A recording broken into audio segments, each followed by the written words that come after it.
শুভ বিকেল বন্ধুরা। আজকের এই ব্লগ ভিডিওটা না গতকালকের। তো জানো তো, আমি তো প্রতিদিন সকালেই ভিডিও দিই, কিন্তু আজকের ব্লগ ভিডিওটা সকালে দিতে পারিনি, কারণ অনেকটাই সকালে ব্যস্ত ছিলাম আর রাতে আমি এডিটিংও করতে পারিনি, কারণ ছেলেমেয়ের পরীক্ষা চলছে, খুব ব্যস্ত। তো তার জন্য ভিডিওটা আজকে আমি বিকালে দিচ্ছি। এই দেখো, এটা আমার বাড়ির সামনের রাস্তা, আর এখানে অনেক গাছপালা থাকে, তো একটুখানি পরিষ্কার করতে হয়। তো সকালে উঠেই আমি বাসি কাজ তো সেরে নিয়েছি, কিন্তু এবার টুকটাক পরিষ্কার করছি এগুলো। আর সারাদিন কি করি না করি সেগুলোই তো তোমাদের সঙ্গে শেয়ার করি। বলো, আমাদের আর কেমন জীবনযাপন, অতি সাধারণ ঘরোয়া, না ঘর থেকে বেরোই না বাইরে কোনো জব করি, তো সারাদিন ঘরে থাকি। আর আমি ওই দিকটা গেলাম, কারণ ওই দিকটা না ছেলে খেলা করছিল, তার জন্য ছেলেকে একটু ডেকে নিয়ে আসলাম। ওই যে ছেলে দেখেছো তো, ছেলে খেলা করছিল। তারপরে না মনেই না থাকে না যে গাছে জল দেওয়ার কথা। শ্বশুরমশাই থাকলে হয়তো বিকালবেলা মাঝে মাঝে দেয়, আমার মাঝে মাঝে বিকালে মনেই থাকে না, কারণ বিকালের দিকটা হয়তো ছেলেমেয়ের সঙ্গে আমি একটু রেস্ট করি, ঘুমিয়ে পড়ি, তো গাছে জল দেওয়া হয় না। আর তার জন্য সকালের দিকটাই দিই। তো চলো, এখন তো রোদ উঠেই গেছে, আরও সকালে দিলে কিন্তু খুব ভালো হয়, মানে সকালে বিকালে দেওয়াই ভালো। কিন্তু এখন একটুই বেলা হয়েছে, মোটামুটি 9টা বাজে। তো আমি বাইরেটা ঝাড় দিয়ে পরিষ্কার করে পুজোর বাসন ধুয়ে তুলসী পাতা ফুল এগুলো তুলছি, আর তার সঙ্গে গাছেও একটু জল দিয়ে নিলাম। এই যে বাড়িতে এই গাছটা দেখছো, এখানেই না রোজ 10-12টা করে ফুল হয়, তো সেই ফুল কটা নিই। পাশে একটা তুলসী গাছ আছে, সেখান থেকে নিই, এগুলো দিয়ে আমার পুজো হয়ে যায়। তারপর ভাবলাম একটু রোদে বসবো, একটু জল খাবো, একটু বসবো এখানে।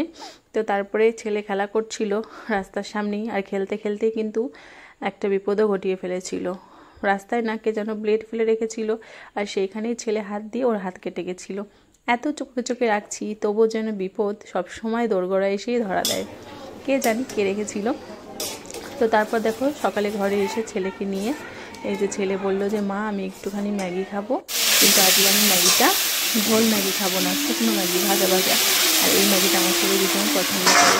ম্যাগিটাকে আগে ওই 2-1 মিনিট মতো সেদ্ধ করে নিই, তারপর সেই ম্যাগিটাকে সাদা তেলে মশলাটা দিয়ে ভাজি, আর তারপর সস দিয়ে একটু ভাজা ভাজা করে দিই। খুব দারুণ লাগে খেতে, আমারও কিন্তু দারুণ লাগে। ছেলে যখন খায় না মাঝে মাঝে পুরোটা, আমি একটু খেয়ে দেখি, বেশ ভালো লাগে আমার। আর আমার ছেলের না এটা অনেক অনেক পছন্দের একটা খাবার। তো একটুখানি সস দিয়ে দিই, জানো তো ভিডিওটা একটু উল্টোপাল্টা হয়ে গেছে।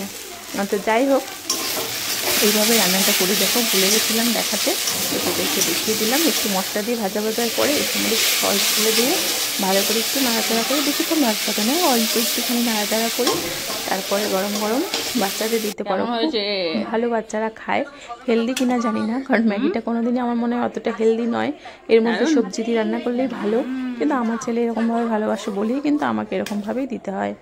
তো যাই হোক, খাওয়া দাওয়া তো হয়ে গেল। আর আজকে না আমার রান্নাবান্নার একদম চাপ নেই, কারণ পাশের বাড়িতে একটা ভাই, মানে দেওরের আজকে হচ্ছে আশীর্বাদ অনুষ্ঠান, তো সেখানেই তোমাদের দাদা ভাই আর ছেলে মেয়ের কিন্তু নেমন্তন্ন আছে।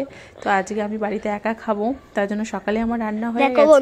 মেয়ে পরীক্ষা দিতে গেছে, তখনই রান্না হয়ে গেছিল। তো আমার কোনো টেনশন নেই, সেই রান্নায় রয়েছে, আমি খাবো। তাই আজকে অনেকটা টাইম আমি ফ্রি আছি দুপুরবেলা, তার জন্য একটুখানি ছাদে এসেছি ছেলেকে নিয়ে।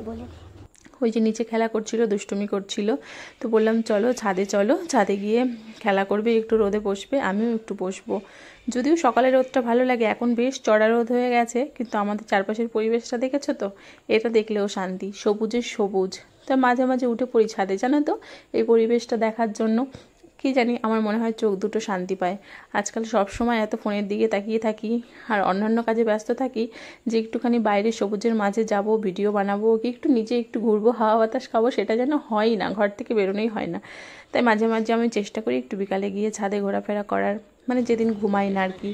তো তারপরে দেখো, ছেলের তো গরম লেগে গেছে, কারণ ও সোয়েটার পরা ছিল, আর রোদ একদম চমচম করে উঠে পড়েছে, তার জন্য খুলে দিচ্ছি সোয়েটারটা। আমি বলছি আর একটু খেলা করো, তারপরে স্নান দান করে দেবো, কারণ এখনই যদি আমি স্নান করে দিই, ও কিন্তু আবার নোংরা করবে হাত পা। আর তোমাদের দাদাভাই দোকান থেকে এখনও আসেনি। তো সকালবেলা এই যে ছাদে সব গতকালকে জামা কাপড়, আজকের জামা কাপড় সমস্ত কিছু মেলে দিয়ে গিয়েছিলাম, তো সেগুলি তুলে নিচ্ছি, কারণ বিকালবেলা আবার হনুমান আসে, তার জন্য আমি স্নানে যাওয়ার আগেই সব তুলে টুলে রেখে তারপরে যাই। 2-1টা যা থাকে সেগুলো আবার তোমাদের দাদাভাই যখন দোকানে যায় সেগুলো কিন্তু তুলে দিয়ে যায়।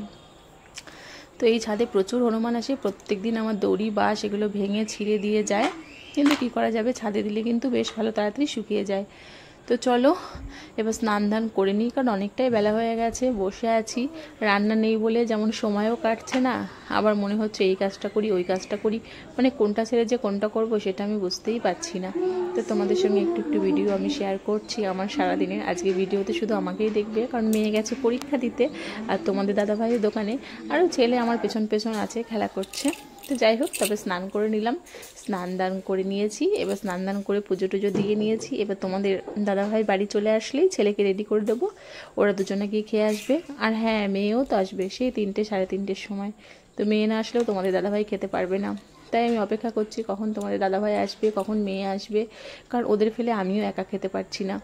আমারও বেশ ভালোই খিদে লেগে গেছে, কিন্তু কি করা যাবে, কিছু করা